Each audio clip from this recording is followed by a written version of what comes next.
आंथ' बहुत रायजोनि बहुत अनसायनाय मोनदों जेबायदि माने आं बेबायदि रायजोनि अनसायनाय मोनगोनखौ आं सानाखैनोमोन। दिनैनि दिनाव आङो रायजोफ्रा गावसिनो गोसो गुदुं जानानै कंग्रेस दलनि जिहेतु आं केन्डिडेट हिसाबै बिथांमोनहा गावसिनो आंखौ बेयाव लेंहरनानै मिटिं खालामदों। दा बेयाव गावसिनो लैहोर लैहोर फैनानै दिनै बे मिटिङाव आं बेबायदि मानसिखौनो जागोन सानाखैमोन। दा निस्सय आं आसा खालामो फैबाय थानाय 22 अक्ट' जानो गोनां इलेक्सनाव भट खालि मोजाङै मोजां देरहागोनखौ आं बेयावनो फोरमान होनो हायो। आङो जे जायगायाव आङो सिगांनिफ्रायनो जेबो राजनैतिक दलजों माने सम्पर्क गैयामोन, जिहेतु आंनि साननाया राजनैतिकआव जेबो माबा गैखायामोन, थांखि गैखायामोन। जे जायगायाव आङो माखासे जोंनि बिटिसिनि बा जोंनि मानास सेरफां ओनसोलाव जेबायदि थासारियाव दङ, माखासे जोंनो नांगौ बायदि थासारिनि सुफुंनो हानानै होनो हायाखै। आगोलाव जेसेबांबो पार्टिफ्रा सरकार दादोंमोन बिटिसिआव, बेबायदि सुफुंनानै होनो हायैखौ नुनानै आङो दिनै सासे यं जानानै आङो माबे दलजों थांनानै रायजोनि माखासे समस्याफोरखौ आं सुफुंनो हागोन साननानै आं दिनै कंग्रेसाव जयेन जानानै आङो निस्सय टिकेट मोननो हाबाय। दा टिकेट मोननानै आं दिनै बिदिनो बहुद गामि गामिबो गिदिंबाय, बहुद आं मिटिंबो लाबाय, बहुद आं रायजोनि अनसायनाय मोनदों। आरो रायजोफ्राबो बुंदों निस्सय जों एबार अबिनाश ब्रह्मखौ मानास सेरफांनिफ्राय देरहा होनाया जों गोनांथि। देरहाहोयोब्ला जोङो निस्सय अबिनाश ब्रह्मआ कंग्रेसनि सासे केन्डिडेट जानानै मोजां खामानि मावनानै होगोन होननानै रायजोफोरनि खुगानिफ्राय बहुद खोनानो मोनदों आं। गुबुन दोलोआव आवगोलनिफ्रायनो रायजो राजाफ्रा मोनबोबाय, जिहेतु बिपिएफखौ 17 बोसोर मोनबोबाय, इउपिपिएलखौ बोसोरबा मोनबोबाय। बेनि गेजेरावबो दिनै जोंनि बिटिसि ओनसोलाव जिबायदि नांगौ बिबांनि थासारियाव सान्थि हिसाबै थानो मोनाखै, बा जोंनि मेन समस्यानो जाहैबाय जोंनि सा ओनसोलाव बर'आनो जा गुबुन जाथियानो जा जोंनि मेन समस्यानो जाहैबाय हानि समस्या। बे समस्याखौ रावबो दिनैनि दिनाव बिटिसिनि जेसेबां लिडारफोर दङ बिथांमोनहा माब्लाबाबो खुगा खेवफेरा।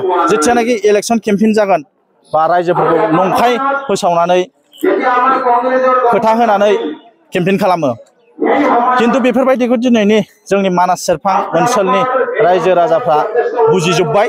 दा बुजिनायनि गेजेरजोंनो बेखायनो कंग्रेस दलनि आंखौ केन्डिडेट हिसाबै बिथांमोना मान होदों, अननाय होदों।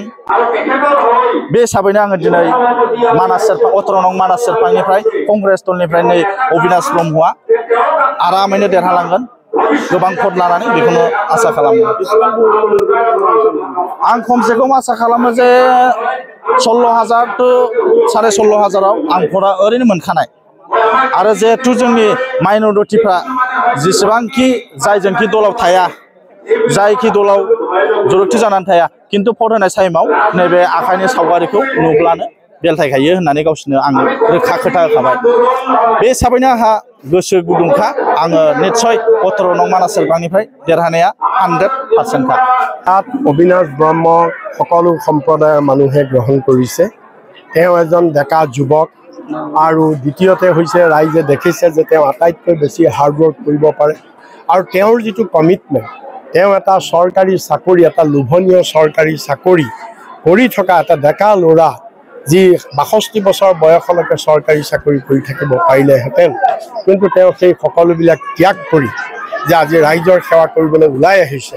সেইকাৰণে তেওঁ জাতি ধৰ্ম বৰ্ণ নিৰ্বিশেষে, আনকি মই এনেকুৱা খবৰ পাইছোঁ ইউপিপিএল বিপিএফৰো মানুহে, বিজেপিৰো যিসকল মানুহ আছে বিশেষকৈ বড়ো সম্প্ৰদায়ৰ, চবেই একেটা কথা কৈছে যে ই কংগ্ৰেছ পাৰ্টি হ'লেও কোনো কথা নাই, এজন ভাল যুৱক, আমি তেওঁকে ভোট দিম, এই কথা কৈছে। ৰাইজৰ সঁহাৰি আমি যথেষ্ট পাইছোঁ। আমি এইবাৰেই নহয়, আমি সেইটো নহয় আচলতে 2016 চনত আমি কি বুলি কয় 2015 চনতো আমি বিটিআৰত কেণ্ডিডেট দিছিলোঁ, আৰু 2020 চনতো আমি দিছিলোঁ, কিন্তু সকলো 40টা চিটত আমি দিয়া নাছিলোঁ, লিমিটেড সংখ্যক চিটত আমি দিছিলোঁ। আৰু এইবাৰ আমি আটাইবিলাক চিটতেই দিছোঁ। এইকাৰণে দিছোঁ যে ৰাইজৰ ডিমাণ্ড, ৰাইজে নিজেই কৈছে যে আমি বিপিএফ আৰু ইউপিপিএলৰ শাসনত আমি অতিষ্ঠ হৈ গৈছোঁ, গতিকে আমাক বিকল্প লাগে আৰু বিকল্প অন্য একো নাই আমাক ৰাষ্ট্ৰীয় দল লাগে বিজেপিৰো এই 10 বছৰত ফাঁকিবাজ ৰাইজে বুজি পালে আৰু সেইকাৰণে ৰাইজেই ডিমাণ্ড কৰিছে যে কংগ্ৰেছে সকলো সিটত খেলিব লাগে আৰু আমি সেইকাৰণে কংগ্ৰেছে আমি সকলো সিটত আমি প্ৰাৰ্থী দিছোঁ সেইটো মুখ্যমন্ত্ৰীয়ে কোৱা কোনটো কথা আজিলৈকে সঁচা হৈছে তেওঁ আগৰ কথাবিলাক তেওঁ কিমানবাৰ ক'লে মই পদত্যাগ কৰিম তেওঁ দেখোন সিদিনাও ক'লে 10 ছেপ্টেম্বৰত ক'লে যে 10 ছেপ্টেম্বৰত যদি মই গৌৰৱ গগৈ একো দিব নোৱাৰোঁ মই ঘৰলৈকে নাযাওঁ মই পদত্যাগ কৰিম গতিকে মুখ্যমন্ত্ৰীৰ ভেলু নাই কোনো কথাৰ যেনেকৈ মানে আমাৰ অসমীয়াত এটা কথা কয় নহয় ছাগলে নেখায় কি পাগলে নকয় কি ছাগলে নেখায় কি পাগলে নকয় কি গতিকে এতিয়া ক'বলৈ বেয়া আমাৰ মুখ্যমন্ত্ৰী ডাঙৰীয়াৰ কথাবিলাক হৈছে তেনেকুৱা